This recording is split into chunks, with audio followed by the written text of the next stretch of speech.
Hello, welcome to Library Connection. I'm Mandy Cantrell, Youth Services Director at the B.B. Comer Memorial Library here in Sylacauga. I want to thank TV47 and Robert especially for all they do to help us put on our program today.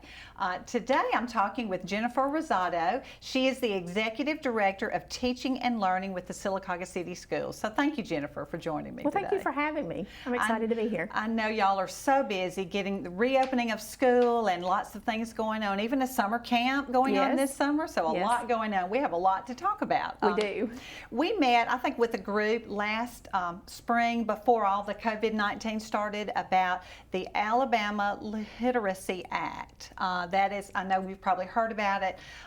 Would you just kind of explain what that is and how that affects the students in our area? Absolutely. So last April, the legislators passed the Alabama Literacy Act. Basically what it says in a nutshell is that all students would read by third grade. Now, there's a lot to that. So a lot of it is preparing that child with the foundational reading skills early on. And so by the time they get to third grade, you want them reading proficiently. And so we're still defining proficiency across the state, and the state's helping us with that. They're providing us with different assessments. So they're giving us the tools necessary, but they're also giving us professional development, which is a key piece in all of this. So your teachers have to be prepared to implement the Literacy Act. But we were already teaching reading. So we're just looking at how do we do a better job at teaching the Big Five. We call the Big Five. So yes. Now what are the Big Five?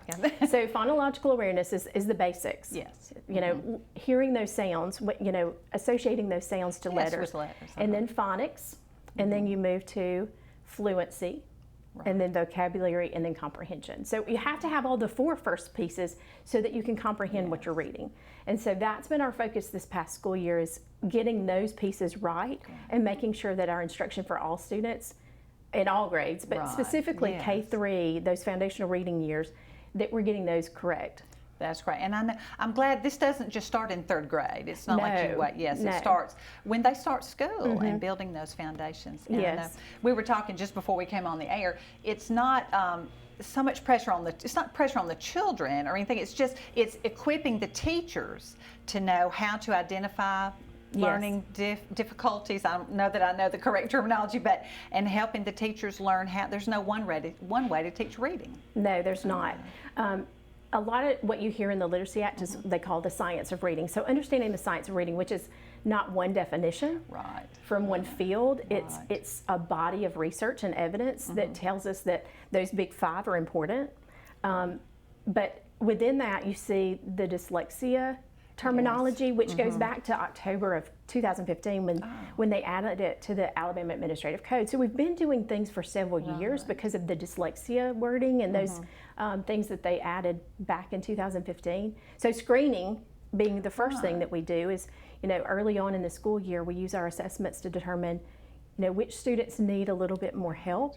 And specifically, what are those areas that they need help in? What kind of help do they need? And who needs to do that? Who's trained to do that? Correct. That is excellent. So a lot of training for teachers going on, and probably will continue to be going on. That's great. That's awesome. Well, we like to think we help with that at the library. I know. That's why we were all meeting together. We have AR books that are labeled with the grade level. We have, I know, a section upstairs where I work. There's a early learning, early readers, which are, we call them easy reader blue dots, but they're words you can sound out, sight words, things like that, early easy reading, few words on a page so children can read and be successful. So we have a lot of children come in who say, their parents say, my teacher told me to come in and get some books. So we're very grateful. We like to partner together to do that. And actually, I think last week, Lindsay Kissick, who was helping at Pinecrest with their summer learning camp, she brought some books from the library. So y'all had purchased, because of that meeting, what came out of that meeting is that y'all purchased some more decodable text. And that's important for our kids who are struggling to learn to read. They need those decodable texts that are very predictable for them. So how would you define decodable text?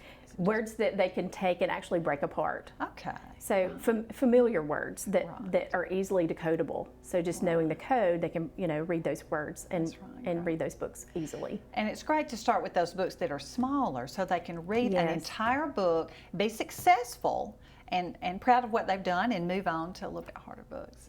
Absolutely. That's right. Well, I know y'all are working very, very hard. What about summer camp? So summer camp is part of the Literacy Act. Because of the pandemic and COVID, they gave us a little more leeway for the summer camp. We knew our initial plan was that we would do camp in June and July.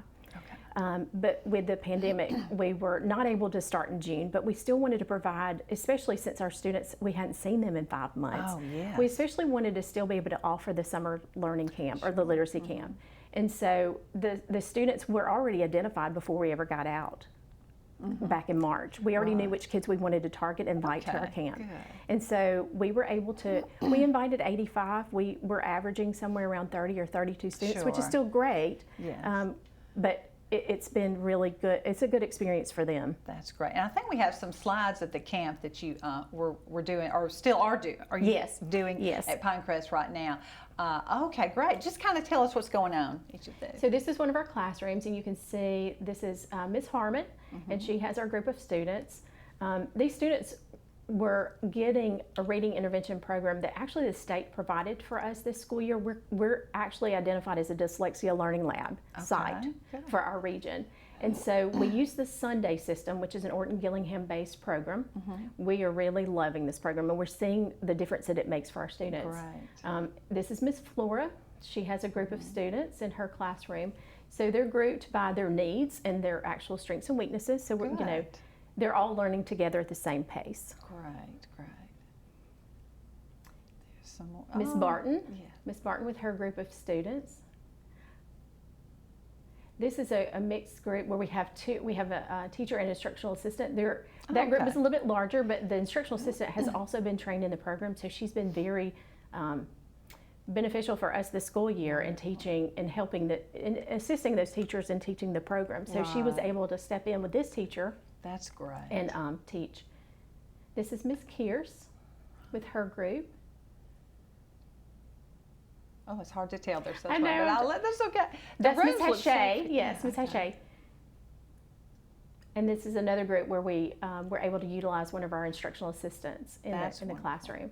More one-on-one. Yes, and they were actually practicing writing when I went in, so I got some pictures. Oh, he's having a good time. Yeah, they were having a great time. There was a lot of reading. So we went ahead because of we're here, COVID-19. Yes. We put some things in place so that we could, be precautious. We have hand sanitizer everywhere. We talked about washing hands the first day and social distancing and keeping space between us and our peers, and that's the way we set up the classrooms. We were fortunate that, we had enough teachers that wanted to teach the summer literacy camp that we were able to put small numbers of students in those groups. So that's right. Beneficial with the instruction, but also with social distancing. Right. And the kids are learning right now how to stay apart and hand sanitize and things like that. We're going to pause for a commercial break, and we'll be right back and talk a few more minutes with Jennifer. Coosa Valley Medical Center, one of the top 10 hospitals in Alabama, is also Sylacauga's largest employer. Services from the emergency room to surgery to cancer treatment to post-stroke care. You won't believe what's right in your backyard. It's Coosa Valley Medical Center in Sylacauga. So, if you're sick in Alabama, choose one of the top 10 hospitals in Alabama. That is Coosa Valley Medical Center.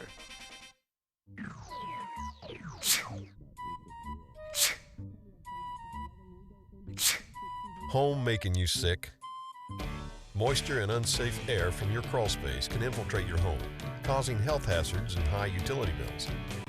Ox Foundation Solutions can remedy any mold or mildew problem in your home. It's time to get strong. How strong? Ox Strong. Get a free estimate from Ox Foundations. Marble City Pharmacy in Sylacauga is your destination for the highest quality health care. Our knowledgeable pharmacists are always available for questions about your medications or advice on taking over-the-counter products and supplements. Our friendly staff can assist you in choosing from our full lines of compression hose and medical equipment. And don't forget our gift department. We have a great selection of unique gifts for every occasion.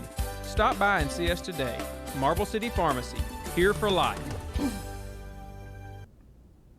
Welcome back to Library Connection. I'm talking with Jennifer Rosato, who is the Executive Director of Teaching and Learning with the Sylacauga City School System.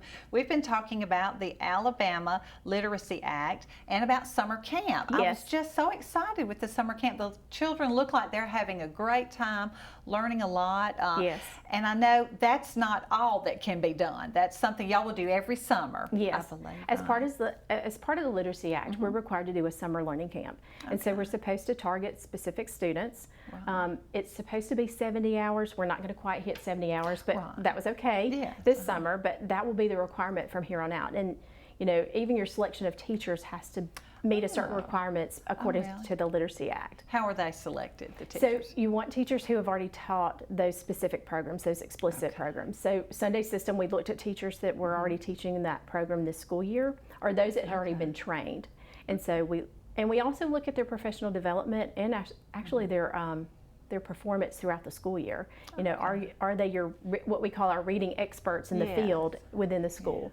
And so those are how we selected those, using those parameters is how we selected our teachers for our summer literacy camp. Well, you chose some very good ones. Yes. And someone to help them too, who's also trained, the instructional assistant. Yes. That's wonderful. Because these people already know the children. They do. They do. They know the children, but they know the program. Oh, wonderful. Now, what age was your summer camp? What So we grades? targeted those students, you know,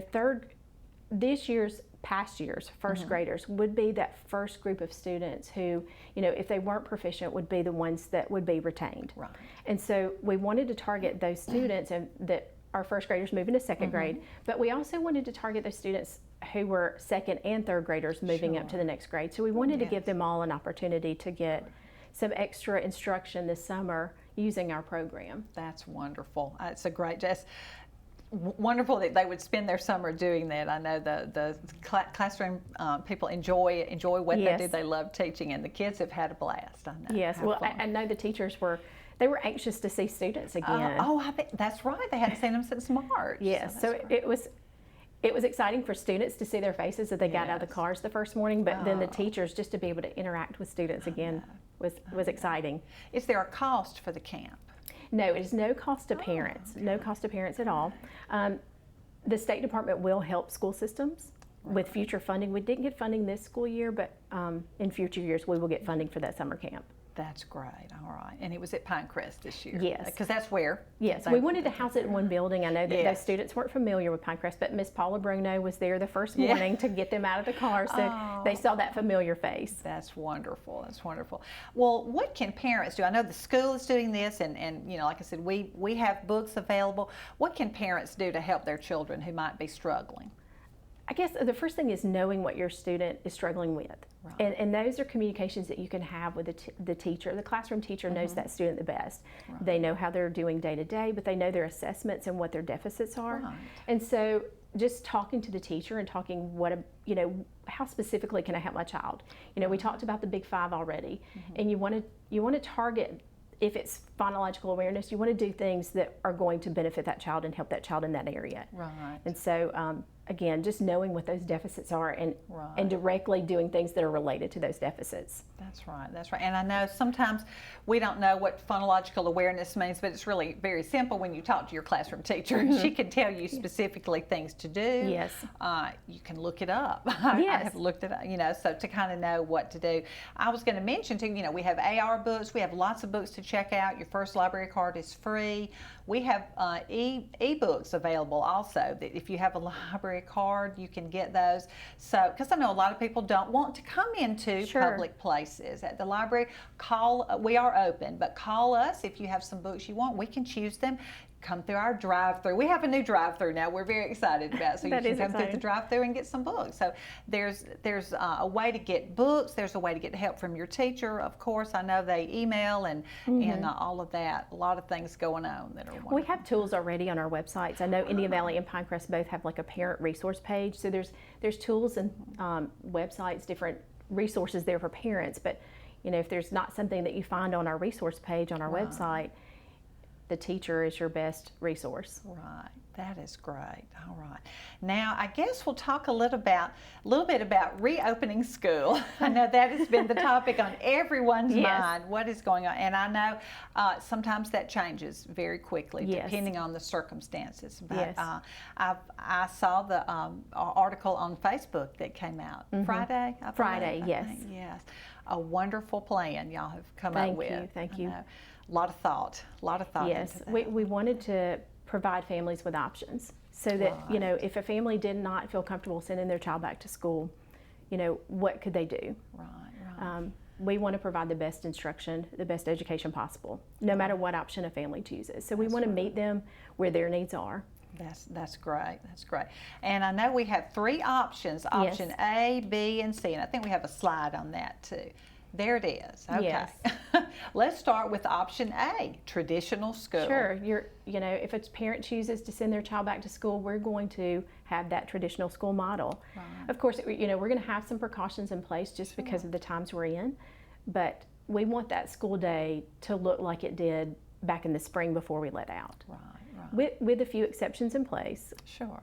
But we're all learning how to wear a mask and hand sanitize and stand 6 feet apart. All of that is, and they'll learn that too. Yes, but you know, I think nothing replaces that face-to-face interaction with a teacher and that instruction that you get with a traditional model. That's true. I know school starts a little bit later this year. From the state's guidance, we went back and modified our calendar. So we, instead of starting what would have been August 6th, we bumped it back a little bit to August 20th, just to allow us a little more time just to prepare for the school year and reopening school. Train your teachers. They come back They come back earlier. The principals requested that we bring them back in earlier, and typically we would have professional development days throughout the school year. Right. We'll still have professional learning going on, but those designated days we put at the beginning of the school year just to give our teachers and our staff and our administrators time to plan. Right. That's a great idea.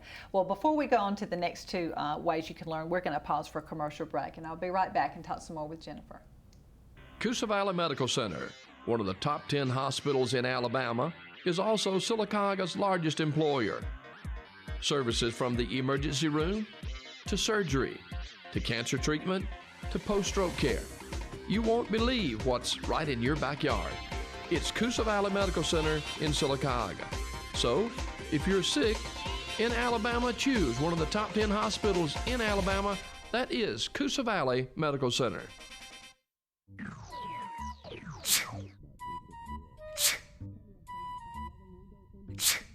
Home making you sick? Moisture and unsafe air from your crawl space can infiltrate your home, causing health hazards and high utility bills. Ox Foundation Solutions can remedy any mold or mildew problem in your home. It's time to get strong. How strong? Ox Strong. Get a free estimate from Ox Foundations. Marble City Pharmacy in Sylacauga is your destination for the highest quality health care. Our knowledgeable pharmacists are always available for questions about your medications or advice on taking over-the-counter products and supplements. Our friendly staff can assist you in choosing from our full lines of compression hose and medical equipment. And don't forget our gift department. We have a great selection of unique gifts for every occasion. Stop by and see us today. Marble City Pharmacy, here for life. Welcome back to Library Connection. I'm talking with Jennifer Rosato with the Sylacauga City School System.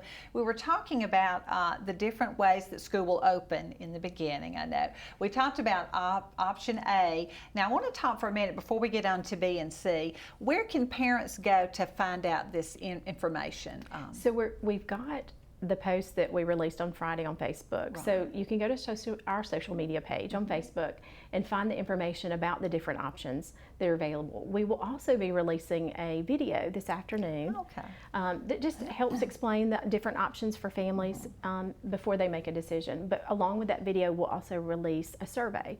So with the survey, parents can take and decide what option they choose. Now, it's not set in stone. So, if a parent takes the survey today and says, I want option A, but then, next week says, I'm not quite sure. so they have the ability to change their mind. Right. I did read through that. I don't have a child in the school system, but I read through it, and it has a lot of things to consider. That was great in information. All students are different. If you have more than one child, they're sometimes as different as day and night. Yes. Their learning needs, their health needs. There's so much to consider. Yes. Internet connection. Do they learn better with a schedule or without? Are they social, or can they work alone? All right, just so many things to consider. Yes. But and it's Sylacauga City Schools Facebook page. Yes. Right. Okay. Go on there and you can find all you need to know, and you answer questions on there. I know some people have commented. Yes, as parents post questions on those Facebook posts, we're trying to answer those as quickly as possible. But we also have within that post a Q&A link, so parents can go to the Q&A form and actually submit questions for us to answer. Right. Somebody might have already asked the question you want to ask, so maybe you might find the answer. That'd be great. Well, okay, we talked about Plan A or Option A. Option B is Aggie Blended Academy. It says off campus. What is Yes. this? So for Aggie Blended Academy, we wanted it to look like as if you were in school. Okay. So if you chose to stay at home, we wanted that instruction to be by our Sylacauga City Schools teachers. Yes.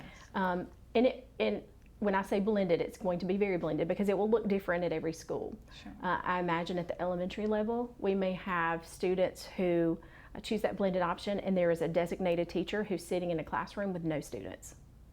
Okay. And so she's going to log in, she's going to connect with those students daily to provide their instruction.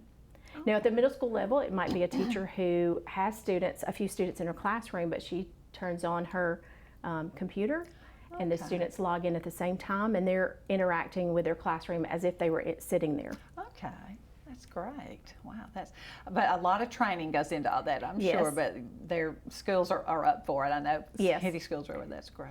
That's a good plan, I guess, if you've got health issues and need to be home, but you still want.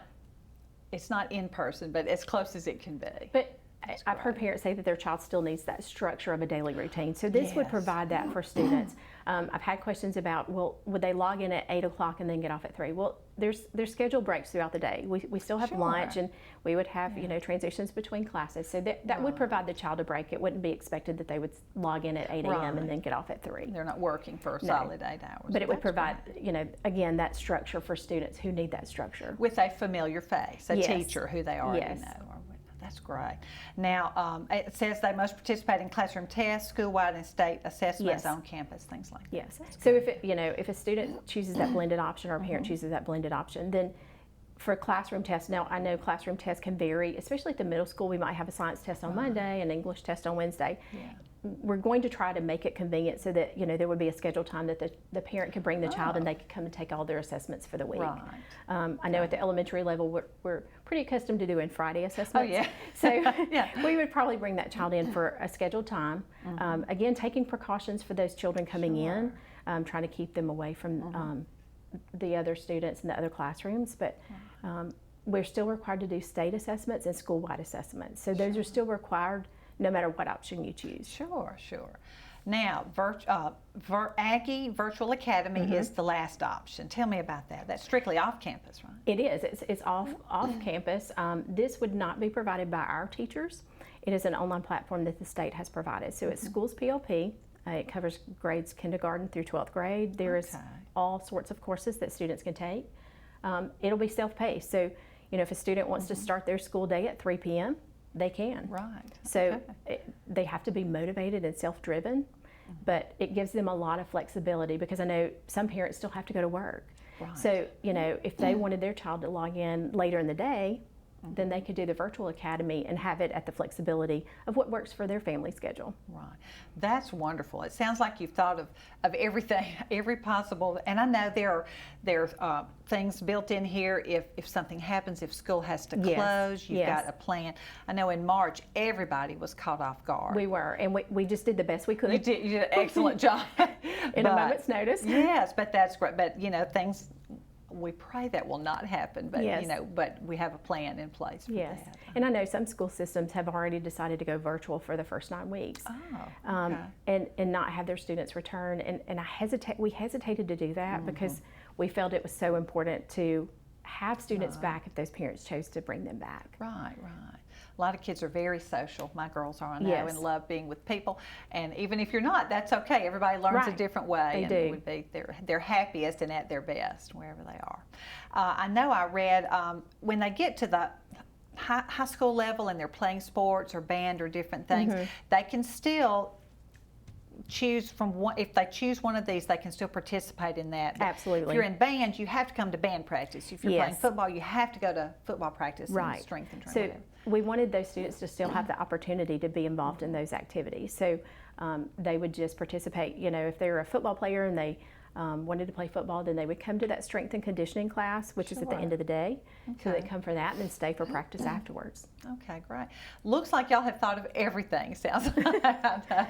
There's probably something we didn't think of, but you know, we tried. I think you have done a great job. Now, if someone is just moving into town, how do they register for school, or how do parents, once they've chosen what they want to do, how do they let the school system know? So we will have registration next week. We have decided to do registration process at the Board of Education. Okay. With the video that's releasing today, there'll be some specific instructions for parents so that they know how to get registered and take care of fees or make their choice. Right. Again, with the video released today, we'll also have a survey so parents can choose which option they want for their child. And again, at registration, if they've changed their mind, they can let us know at registration. Right, right. And I know things do happen to make you change your mind. The health of your child, what's going on in the country right now. So there are ways you can change from one option to the next Yes. at the end of the 9 weeks or semester or something like that. We ask that parents make a semester commitment for either option B or C. And that's for scheduling purposes, because if we did it at the end of the 9 weeks, it would make scheduling very difficult. Oh, that's true. Because if we had a class that was almost full and then we had this influx of students that wanted to come back into the classroom, it would be very difficult at the end of a 9-week period to make that change. So we decided it would be better to do a semester commitment as opposed to a 9-week. That's a great choice, I think, yes. And I know things do change, people's health changes, so I know you take Yes. all that into consideration. Yes. Well, that is excellent. There's a lot going on at the school system this summer. Even though we think school's been out since March, y'all have been working very hard, I know. Yes. A lot of planning, social distancing. I see the little stickers you had on the floor that lots of hand sanitizer being bought, I know. That's difficult when they're young, but I think that the children can learn it and the parents can help. Teaching their children to stay away, stay back. If you've taken your children out anywhere, you've kind of taught them a little bit of those things going on. So That's right. well, great. Well, let's just tell parents one more time, go to the Facebook page Yes. or the website. They'll also, if they're a student of ours already and they have been getting text messages, we'll send that video link and that survey link out to parents today before the end of the day on a And today is Monday, the 20th. Yes, July 20th. July 20th. Because the show will air during the Yes. week. So that's great. So there's lots of ways you can find out. If you haven't heard anything, go looking for it. Yes. You can find it on the website, Facebook page, text message. yes, all of that. Or call us. If all else Okay. fails, call us and we'll Right. help you find it. That's great. Well, I just wish you all the best luck with everything that's going on now. I know the kids are going to have a great year, and I thank you, Jennifer, for coming today to join me, and thank you all for joining me on Library Connection, and we hope to see you at the library very soon. Thank you.